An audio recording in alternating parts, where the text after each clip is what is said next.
The clock struck midnight. The market, once buzzing with voices and haggling, had now settled into an eerie silence. Streetlights flickered weakly above, casting long shadows on the cracked pavement. Most stalls were closed, their tarps fluttering in the occasional gust of wind, while a few weary shopkeepers silently packed up their remaining wares. Among them, no one noticed the woman slipping quietly through the alleys. She moved with purpose, fast, but without drawing attention. Her shawl was tightly wrapped around her head, her eyes hidden beneath its edge. In her arms, she carried a little girl, no older than 5. The child wasn't crying, she wasn't even moving much. Her eyes were wide open but lifeless, her lips slightly parted, like she was in shock, or worse, too terrified to speak. The woman paused only once, at the edge of a narrow, shadow-filled alley that led deeper into the old district. She glanced around, ensuring no one had seen her, and then vanished into the darkness with the child still clutched tightly to her chest. A moment later, from the opposite end of the market, chaos exploded. A scream, raw, aching, full of desperation, tore through the quiet night. A woman, her clothes soaked in blood and dust, stumbled into the center of the street, her eyes wild and her mouth trembling. "My daughter. Someone took my Alicia," she cried again and again, her voice echoing off the cold walls of shuttered shops. People stopped. Heads turned. The few remaining vendors rushed toward her, confused and alarmed. Someone called the police. Someone else began filming. But no one knew where to run, where to look. The bloodied woman collapsed to her knees, clutching her chest, weeping as if her soul was tearing apart from the inside. Then, in the heart of the chaos, a black cat walked slowly into the middle of the road. It stopped precisely where the screaming woman had collapsed. Its eyes glowed unnaturally in the faint light. For a second, no one moved. The air felt thick, like the world itself had stopped breathing. And then, one by one, every single bulb in the market flickered and died. First the neon signboards, then the street lamps, then the shop lights. In a matter of seconds, the entire street was swallowed in pitch-black darkness. Screams turned to whispers. Whispers turned to silence. It was as if something ancient, something long forgotten, had just opened its eyes. Some say it was the curse of the market. Others believe it was a mother's grief so powerful it tore open the veil between life and death. But one thing became clear that night. Something unseen had awakened, and it had taken a child with it. The darkness that swallowed the market didn't lift for several minutes. In that eerie silence, people froze like statues, unsure whether to move or even breathe. When the lights finally sputtered back on, the screaming woman had fainted on the pavement, her blood-streaked hands still reaching for the void. The police arrived minutes later, sirens slicing through the night air, but whatever had happened, had already happened. There were no traces, no footprints, no signs of the woman who took the child. Only one broken sandal, small and pink, lying near the alley where shadows clung stubbornly to the walls. Detective Raheel was assigned the case. A seasoned officer known for his methodical mind and calm demeanor, he didn't believe in ghosts or curses. At least, not yet. As he walked through the market the next morning, reviewing the crime scene, he noticed something unusual. Every CCTV camera facing the alley had glitched during the moment the abduction occurred. Static, blurred frames, complete blackouts. It was as if someone, or something, had deliberately erased their presence. Raheel questioned the few vendors who had witnessed the events. Their stories were shaky, inconsistent. One said the woman looked like she was floating. Another claimed her eyes were glowing red. A third simply burst into tears, refusing to speak at all. What united them all, though, was a feeling, a heavy, cold dread that had clung to them long after the incident. They all described it the same way. It felt like something ancient was watching. That night, unable to shake the unease settling into his chest, Raheel returned to the market alone. He walked the alley where the woman had vanished. The street lamps buzzed above him, weak and nervous. The walls were covered in grime, graffiti, and torn posters. But one thing stood out, a message scratched deep into the brick with what looked like fingernails. "She comes back for what was taken." Raheel's breath caught. He ran his fingers across the jagged letters. They weren't old, the scratches were fresh. Someone had written this after the child disappeared. He turned around to call for backup, but a sudden gust of wind cut through the alley, and every light around him died at once. In the suffocating black, he heard soft footsteps. Then, a child's laughter. It wasn't playful. It was hollow, cruel. When the lights returned seconds later, Raheel was alone, or so it seemed. But something had changed. He no longer believed this was an ordinary kidnapping. Something else was involved, something that couldn't be seen, only felt.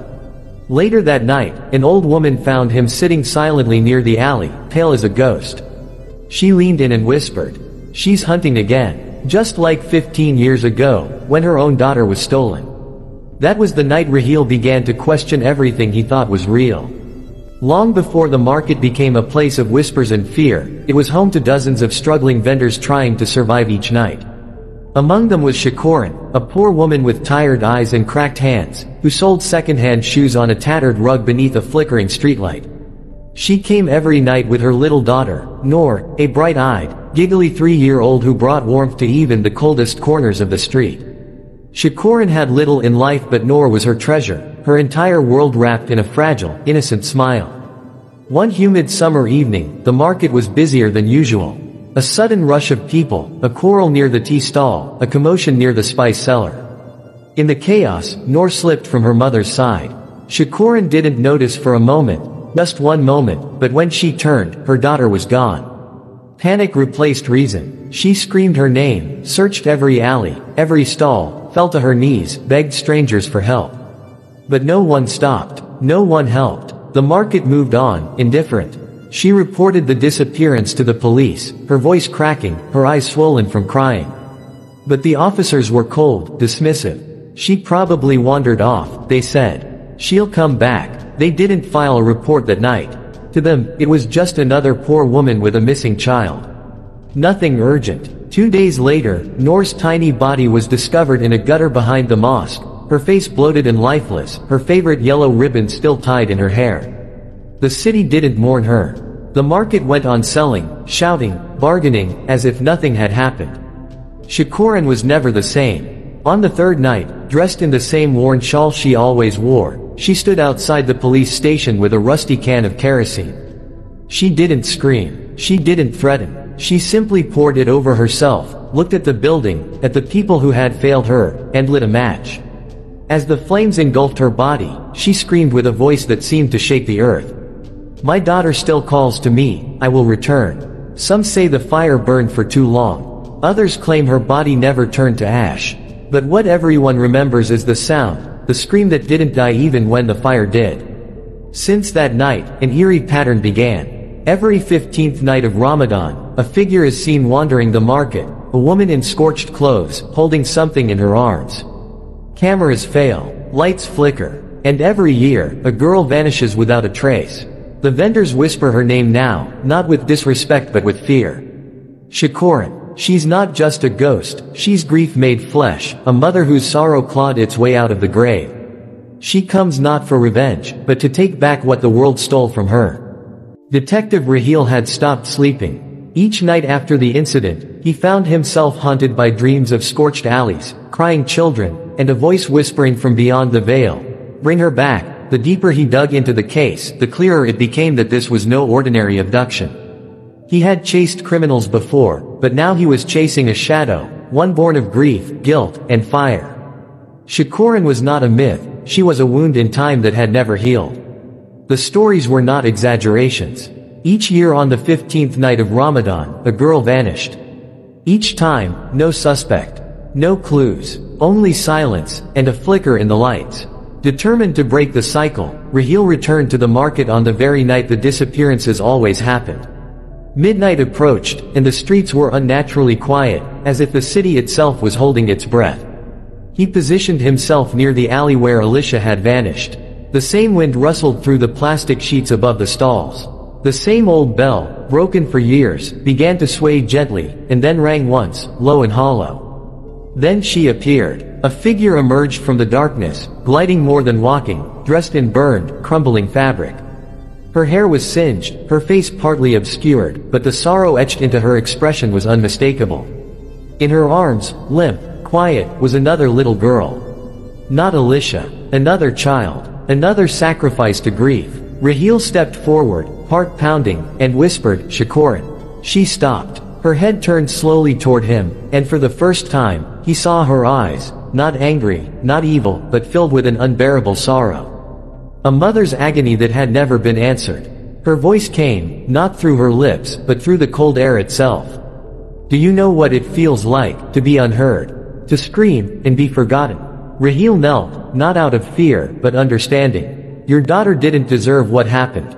But this child does not deserve it either. The ghost of Shikoran stared at him in silence. Then she looked down at the child in her arms. Her expression shifted. Confusion, recognition. For a moment, it was as if the lines of death and memory blurred. The girl opened her eyes and whispered, "Mama." The air grew warm. The shadows recoiled. And slowly, gently, Shikoran placed the girl on the ground. Her form began to fade, turning to mist, as her face, for the first time, showed peace. The child ran to Raheel, clutching his coat. He held her tightly, tears welling in his eyes. Since that night, no more girls have vanished from the market. The shadows linger, but they no longer hunt. Shikoran's scream no longer echoes in the alleys. But still, sometimes, when the wind is just right and the night is especially quiet, some say they hear a woman's voice, soft, tired, whispering a name. Noor. And the market holds its breath again.